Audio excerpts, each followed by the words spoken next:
नमस्कार. माझं नाव जय केळकर आणि इन्शुरन्सवर बोलू काही या जुलै महिन्याच्या व्हिडिओ सिरीजमध्ये आपलं हार्दिक स्वागत आहे. मंडळी, मराठी भाषेचा रास्त अभिमान असावा आणि तो आपल्या सगळ्यांना असतो. पण मराठी भाषा नॉर्थ अमेरिकेमध्ये कायम बोलली जावी, वाढावी, रुजावी ह्याच्याकरता टोरॉन्टोमध्ये मराठी शाळा प्रयत्न करते आणि मराठी भाषिक मंडळाच्या वतीनं किंवा त्यांच्या सहयोगानं ही शाळा चालवली जाते. सौ सुरेखाताई जोशी ही शाळा चालवतात. मला जेव्हा असं कळलं की पुढच्या वर्षीच्या मराठी शाळेच्या एनरोलमेंट करता काही विद्यार्थ्यांचा संख्या आहे ती कमी पडतीये, त्यावेळेला मी असं विचार केला की आपल्याला याच्यासाठी काय करता येईल.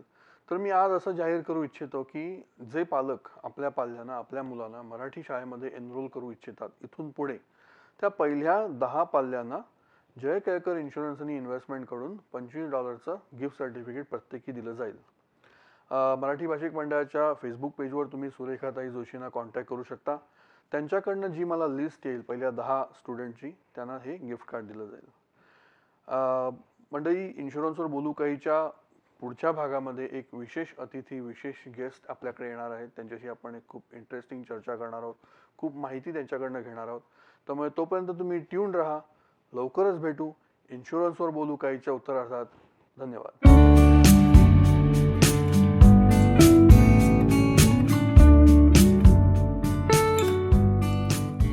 नमस्कार मंडळी, नमस्कार.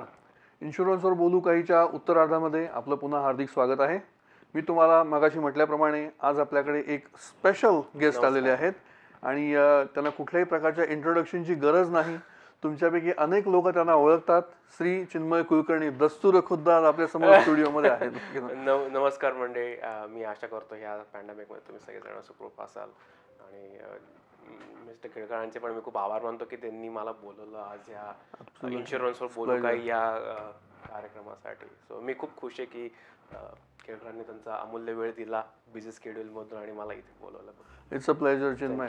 आणि आपण सुरुवात करूया प्रश्नोत्तरानं आणि आज थोडीशी माहिती तुमच्याकडनं घेणार आहोत. तुमचा कॉन्टॅक्ट नंबर देणार आहोत लोकांना आणि जास्तीत जास्त कम्युनिटीमधल्या लोकांना तुमच्या सर्व्हिसेसचा फायदा व्हावा असा आपला प्रयत्न असेल. मी हा प्रश्न नेहमी सगळ्यांना विचारतो की पहिला प्रश्न माझा असा आहे की तुम्ही मॉर्गेज प्रोफेशनल म्हणून अनेक लोकांना माहिती आहेत, आपल्या कम्युनिटीत माहिती आहेत, कम्युनिटी बाहेर माहिती आहेत, सगळ्या वेगवेगळ्या कम्युनिटीजमध्ये तुम्हाला लोक ओळखतात. चिन्मय कुलकर्णी व्यक्ती म्हणून कोण आहे, ते ओरिजिनल कुठून आले, त्यांना कॅनडात किती काळ झाला, ह्याच्याबद्दल थोडीशी माहिती सांगा. अच्छा, चिन्मय कुलकर्णी ॲज अ व्यक्ती म्हणजे चिन्मय कुलकर्णीबद्दल सांगत झालं तर चिन्मय कुलकर्णी खूप इझी गोईंग आहे. मित्रांची खूप आवड आहे, खूप मित्र आहेत चिन्मय कुलकर्णीला. कॅनडामध्ये सुद्धा, भारतात सुद्धा. मी ऑस्ट्रेलियात होतो 7 वर्ष जवळपास. ऑस्ट्रेलियात पण भरपूर मित्र आहेत. माझा जन्मगाव आहे श्रीरामपूर, महाराष्ट्रात. मे बी कदाचित लोकांना माहिती आहे श्रीरामपूर.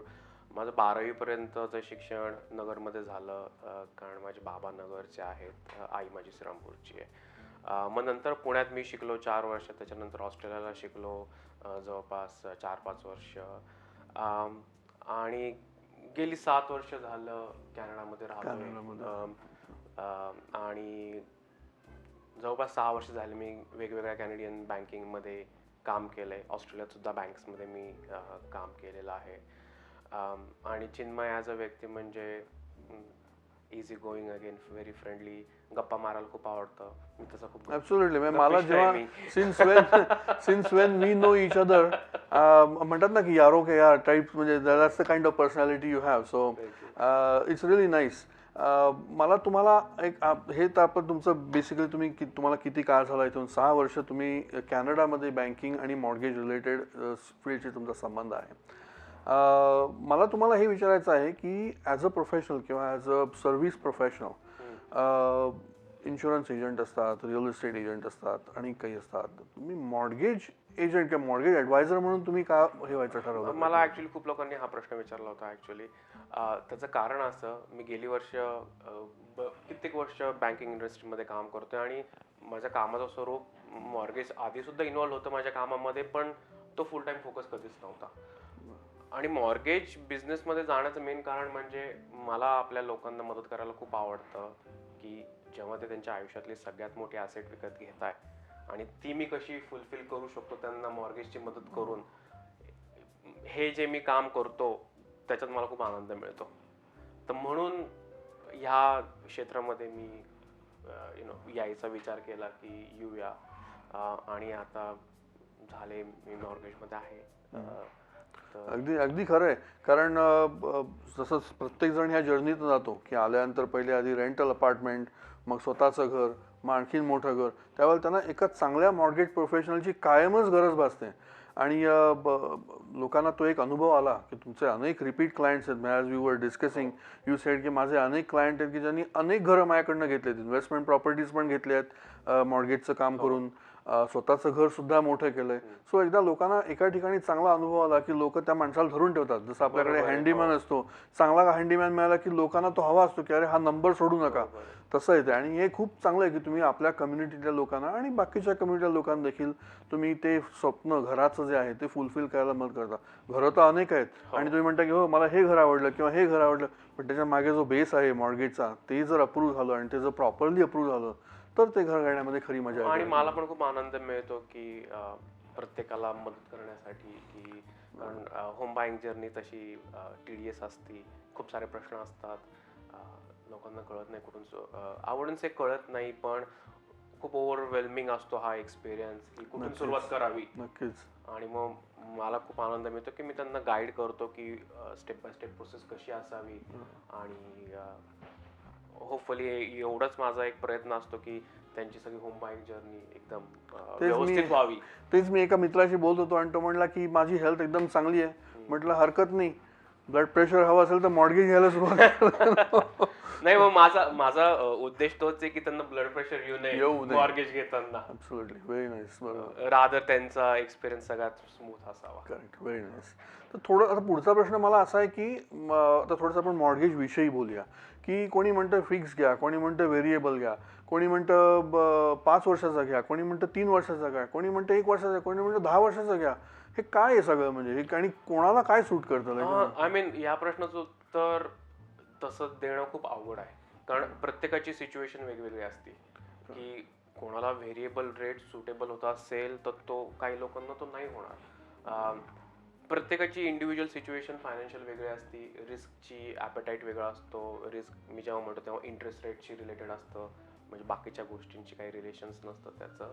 तर प्रत्येकाच्या सिच्युएशननुसार ठरवलं जातं की काय फिजिबल आहे त्यांना, किंवा फिक्सेड द्यायचा की व्हेरिएबल घ्यायचा. तर असं उत्तर देणं खूप अवघड आहे की नाही की जळकेकरांसाठी व्हेरिएबलच चांगला आहे किंवा जळकेकरांसाठी फिक्सच चांगला आहे. तर अगेन प्रत्येकाची सिच्युएशन असेच करून मग मी सोल्युशन देऊ शकतो, पण at the end of the day निर्णय तुमचा असणार आहे. माझं काम आहे तुम्हाला एज्युकेट करणं की या प्रत्येकाचे प्रोज आणि कॉन्स मी तुम्हाला सांगणार, निर्णय तुम्ही घ्यायचा, पण मी तुम्हाला मदत करणार योग्य निर्णय घेण्यासाठी. To get to that path. Exactly. Fantastic. आणि ते हा एक प्रश्न आला की मॉर्गेजचं आहे 5% मध्ये मॉर्गेज मिळतं, कोणी म्हणतं 10% मध्ये मिळतं, कोणी म्हणतं 20% मध्ये मिळतं, कोणी म्हणतं ए लेंडर घ्या, बी लेंडर घ्या, सी लेंडर घ्या. मी कधी डी लेंडर ऐकला पण नव्हता, कोणी सांगितलं डी लेंडर. सो हे म्हणजे हे पुन्हा तोच प्रश्न आला आणि मला वाटतं आन्सर तुमचं तेच असेल की there is no one solution fits all. Cookie cutter solution नाही. It has to be customise. तुम्ही क्लायंटची केस बघून, क्लायंटचं प्लस अँड मायनस बघून, स्ट्रेंथ्स आणि विकनेसेस बघून, त्यांच्या ऍप्लिकेशनचे तुम्ही त्यांना गाईड करता की एकदम बरोबर. बेसिकली माझ्या प्रश्नाचं उत्तर तुम्हीच दिलंय. सगळं आपण असं सांगू नाही शकत की हा कोणी माझ्याकडे आलं की असं नाही सांगू शकत हा की तू 5%च कर किंवा 10%च कर. कॅनडामध्ये तुम्ही पहिलं घर तुमचं बेसिक मिनिमम 5% डाऊन पेमेंट वरती घेऊ शकता. क्या बात आहे. ओके, म्हणजे हेच एक, कारण काही लोक तुम्ही असे जितक्या लोकांशी तुम्ही बोलता, कोणी म्हणतं नाही कमीत कमी 10% हवेत, कोणी म्हणतं कमीत कमी 15% हवेत. तर असं नसून काही केसेसमध्ये 5%ला सुद्धा लोक क्वालिफाय होतात. आणि अगेन ते सुद्धा 5% डिपेंड ऑन की तुमची सिच्युएशन काय आहे. बरोबर. गव्हर्नमेंट अलाव करते तुम्हाला 5% वरती तुम्ही डाऊन पेमेंट करून घेऊ शकता, पण आपण GTA मध्ये राहतो तर सगळ्यांनाच माहिती GTA मध्ये किमती कशा आहेत. त्या 5%ची तुमची वर्थ ऍक्च्युअली तेवढी नसेल जेव्हा तुम्ही ते पैसे बॉरो करता बँकेकडून मॉर्गेजसाठी. त्यामुळे असं सांगणं खूप अवघड आहे की नाही बाबा की तू 5%च आण मगच आपण ते कन्सिडर करू वगैरे. पण अगेन कुकी कटर सोल्युशन कोणासाठीच नसतं. सगळं आपण असं म्हणूया टेलर मेड सोल्युशन. करेक्ट. म्हणजे मला हसायला येतं नेहमी जेव्हा पहिला प्रश्न आणि तुम्हाला हाच पहिला प्रश्न लोक विचारतात, I can guarantee you that rate काय. ह्या सगळ्या म्हणजे लोकांना हे लक्षात येते की रेट काय ह्या पुढचा भाग झाला की नो त्याच्या आधी बऱ्याच गोष्टी आहेत. तर ते खूप असं मिसकन्सेप्शन आहे की सगळ्यांना वाटतं की lower possible rate means everything, but that's not the case. The interest rate is only one of the factor when you are qualifying for a mortgage. तर तुमचं मॉर्गेज काय आहे, त्याच्याबरोबर तुम्हाला काय मिळतंय हेही तितकंच महत्वाचं आहे. म्हणजे नॉट नेसेसरीली की तुमचा लोअर रेट म्हणजे तुमची कॉस्ट ऑफ बॉरिंग जी असती, म्हणजे तुम्ही जो इंटरेस्ट देताय त्या मॉर्गेजवरती 5 वर्षासाठी what ever the case may be, की हाय रेटवरती पण तेवढीच असू शकते. किंवा लेट्स से तुमची कॉस्ट ऑफ बॉरोइंग कशी कमी करायची हे जास्त महत्वाचं असतं, रादर दॅन की लोअर पॉसिबल रेट दिसतोय मार्केटमध्ये किंवा ऑनलाईन कुठे. ह्याचा अर्थ असं नाही की तुम्ही पैसे वाचवणारच वाचवणार. त्याच्यामध्ये भरपूर ब्लू प्रिंट्स असतात की तुम्ही हे करू शकता किंवा ते करू नाही शकत.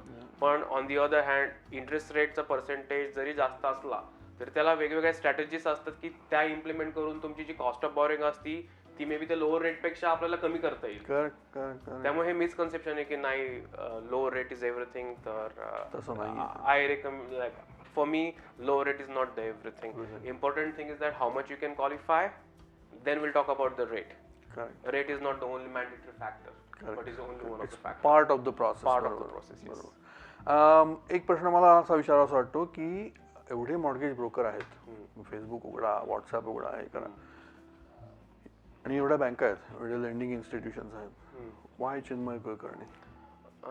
चिन्मय कुलकर्णी एक व्यक्ती म्हणून तुम्ही माझ्याबरोबर डील करू शकता. म्हणजे नॉट ओनली मी प्रोफेशनल आहे ॲज अ मॉर्गेज स्पेशलिस्ट वगैरे, पण तुम्ही माझे रिव्ह्यूज बघा, इकडे तिकडे लिंक्डइनवर बघा, फेसबुकवरती बघा, रेकमेंडेशन बघा. मी तुमच्याबरोबर ॲज अ कस्टमर म्हणून नातं नाही ठेवत, पण ॲज अ मित्र म्हणून मी तुमच्याबरोबर रिलेशनशिप बिल्ड होते. माझा संबंध तुमच्याशी फक्त तेवढ्या ट्रान्झॅक्शन पुरताच नाही आहेत.